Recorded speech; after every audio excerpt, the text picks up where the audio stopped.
Students, आज हम start करते हैं haloalkanes and haloarenes की प्रॉपर्टीज। फिजिकल प्रॉपर्टीज के बारे में हम जानेंगे कि haloalkanes and haloarenes कैसे बिहेव करते हैं, कैसे होते हैं और कैसे फिर ये फर्दर रिएक्ट करते हैं। तो हम सबसे पहले देख लेते हैं जो एल्काइल हैलाइड्स होते हैं ये सब होते हैं कलरलेस। दीज आर कलरलेस, लेकिन कब? जब ये प्योर होते हैं। When these are pure they are colourless.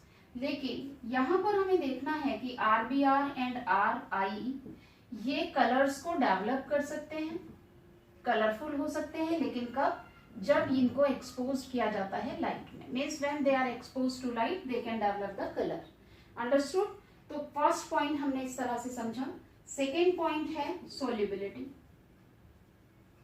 Solubility हम बता देते हैं, ये बहुत इंपॉर्टेंट है। इस पे क्वेश्चन आपके एक्सरसाइज में भी है और वैसे भी आ जाता है।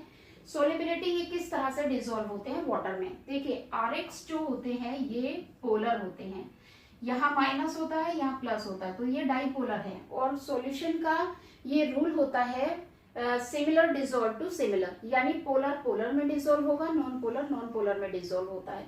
इस रूल के अकॉर्डिंग जब हम इनको H2 में डिसॉल्व करेंगे तो they should dissolve into the water, but ऐसा नहीं होता है। तो ये क्वेश्चन बहुत इंपॉर्टेंट इसीलिए हो जाता है क्योंकि ये पोलर होते हुए भी वाटर में डिसॉल्व नहीं हो पाते हैं। रीजन क्या है इसका कि जब RX को हम वाटर में डिसॉल्व करते हैं, देखिए वाटर इस तरह से होता है और ये दूसरे ही वाटर मॉलिक्यूल के साथ हाइड्रोजन बॉन्डिंग से जुड़ा होता है, इस तरह से ये चेन होती है। तो जब RX को इसमें डिसॉल्व करते हैं तो डिसॉल्व करने के बाद RX इतनी एनर्जी को रिलीज नहीं कर पाता है कि इस बॉन्ड को ब्रेक कर सके।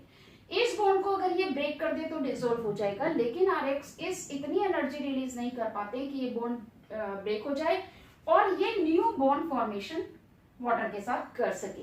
तो they are insoluble in water. ये बहुत इंपॉर्टेंट पॉइंट है कि alkyl halides are insoluble in water. Why?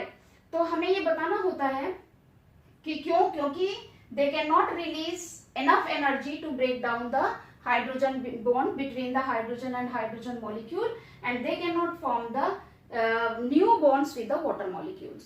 Clear? अब हम नेक्स्ट प्रॉपर्टी देख लेते हैं। नेक्स्ट प्रॉपर्टी है boiling point and melting point. Boiling point और मेल्टिंग पॉइंट का अगर हम देखें तो ये थोड़ा बहुत इंपॉर्टेंट है, आप ध्यान से समझिएगा। पहले हम boiling point and melting point को डिस्कस कर लेते हैं। देखिए अगर हम एल्काइल हैलाइड्स की बात करें तो बॉइलिंग पॉइंट एक्चुअली डिपेंड करता है वॉन डर वाल फोर्सेस पे। वॉन डर वाल फोर्सेस और वॉन डर वाल फोर्सेस डिपेंड करते हैं साइज पर, या हम एरिया भी कह सकते हैं, साइज या एरिया जो भी आप कहना चाहें। तो बॉइलिंग पॉइंट डिपेंड करेगा वॉन डर वाल फोर्सेस पे और वॉन डर वाल फोर्सेस डिपेंड करते हैं एरिया पर। अब हम इसे अप्लाई कैसे करेंगे ये समझ लीजिए आप। देखिए बेसिकली हम साइज की बात कर रहे हैं। साइज मीन्स देखिए CH3Cl है, CH3CH2Cl है और CH3CH2CH2Cl है। देखने से आपको पता चल रहा है इसका साइज सबसे छोटा है, इसका साइज बड़ा है, इसका साइज सबसे बड़ा है।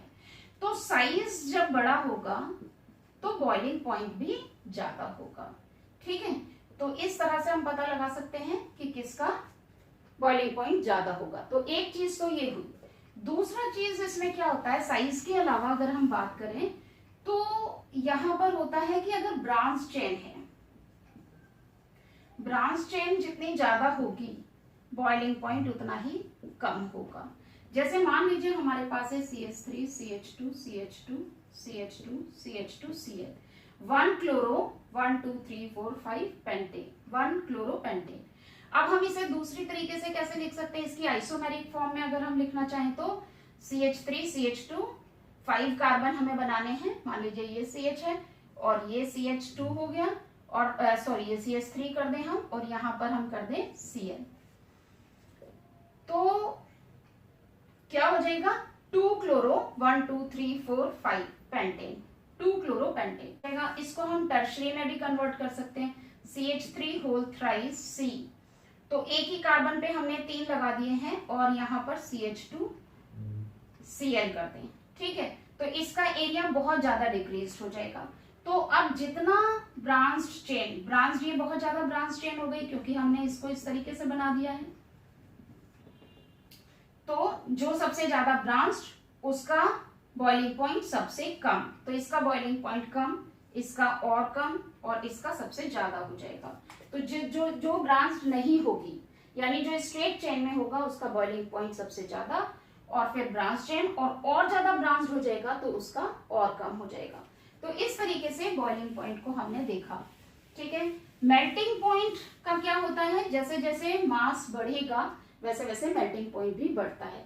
बॉइलिंग पॉइंट में एक चीज और मैं बताना चाहूंगी कि अगर हमारे पास सिमिलर, मान लीजिए CH3, हमने CH3 को फिक्स रखा है, या फिर हम ऐसे कह सकते हैं हमारे पास R सेम है, ये देखिए R सेम है, लेकिन यहाँ पर फ्लोरीन, क्लोरीन, ब्रोमीन आपको दे दिया गया और आपसे कहा गया है कि इनको आप इंक्रीजिंग ऑर्डर में लगाइए, बढ़ते हुए ऑर्डर में लगाइए बॉइलिंग पॉइंट के। तो सबसे ज्यादा बॉइलिंग पॉइंट किसका होगा, इसका होगा, फिर इसका होगा। ठीक है, तो सबसे कम, उससे ज्यादा बॉइलिंग पॉइंट हो गया। लेकिन अगर इसी तरीके से अभी हमने R को कांस्टेंट रखा है, अगर हम हैलाइड को कांस्टेंट रख ले तो CH3 मान लीजिए CH3Cl है, फिर CH3CH2Cl है, और फिर CH3CH2CH2Cl है। तो एक बार हमने R को कांस्टेंट रखा है, अब की बार हमने R को चेंज किया है, Cl को कांस्टेंट रखा है। तो इस तरीके से बॉइलिंग पॉइंट बढ़ेंगे, जिसकी चेन ज्यादा, जिसकी साइज ज्यादा, ठीक है, जिसका मास ज्यादा, उसका बॉइलिंग पॉइंट भी ज्यादा। क्लियर? तो इस तरह से हम बताएंगे। अगर हमारे पास हेलो एरिन्स है, देखिए हेलो एरिन्स का अगर हम बॉइलिंग पॉइंट और मेल्टिंग पॉइंट की बात करें तो इसमें क्या होता है कि सबसे ज्यादा होगा ऑर्थो का। अगर हम बॉइलिंग पॉइंट की बात करें तो सबसे ज्यादा ऑर्थो, उसके बाद पैरा, और फिर मेटा। अगर हम मेल्टिंग पॉइंट की बात करें तो पैरा का सबसे ज्यादा होगा, और फिर ऑर्थो का, और फिर मेटा का। ठीक है, यहां देते हैं ऑर्थो डाई हेलोबेंजीन, मेटा डाई हेलोबेंजीन, और पैरा डाई हेलोबेंजीन।